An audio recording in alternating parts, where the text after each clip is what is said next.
एक अभियान शुरू किया है। पहाड़ों पर मौजूद झोपड़ियों को सत्यापन अभियान है। झोपड़ियों में रह रहे लोगों का सत्यापन किया जाएगा। ये बड़ा कदम है, बड़ी जरूरत है। पहलगाम आतंकी हमले से जुड़ी हुई कार्रवाई के तौर पर इसे देखा जा रहा है। एनआईए ने 2 ओजीडब्ल्यूज की गिरफ्तारी की थी। पूछताछ से मिली जानकारी के आधार पर यह सत्यापन अभियान, क्योंकि पहाड़ों पर जो ढोंके होती हैं, झोंपड़ी नुमा ढोंके, वहां पर अक्सर आतंकवादी पनाह लेते हैं, चाहे वो जबरन जो मकामी लोग हैं जबरदस्ती उनसे मदद लेते हैं या बंदूक की नोक पर उनसे मदद लेते हैं। लेकिन अब इन ढोंकों का, इन झोंपड़ियों का सत्यापन अभियान चलाया जा रहा है।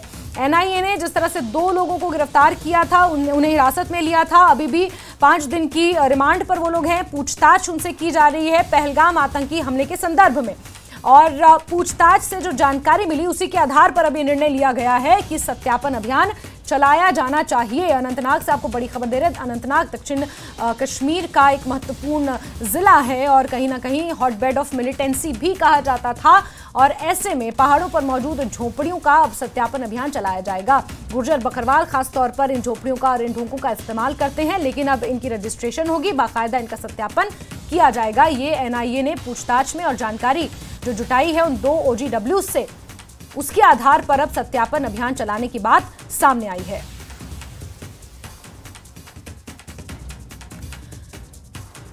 तो बड़ी खबर बता रहे हैं आपको, अनंतनाग पुलिस ने यह अभियान शुरू किया है। पहाड़ों पर मौजूद झोपड़ियों का सत्यापन अभियान शुरू किया है।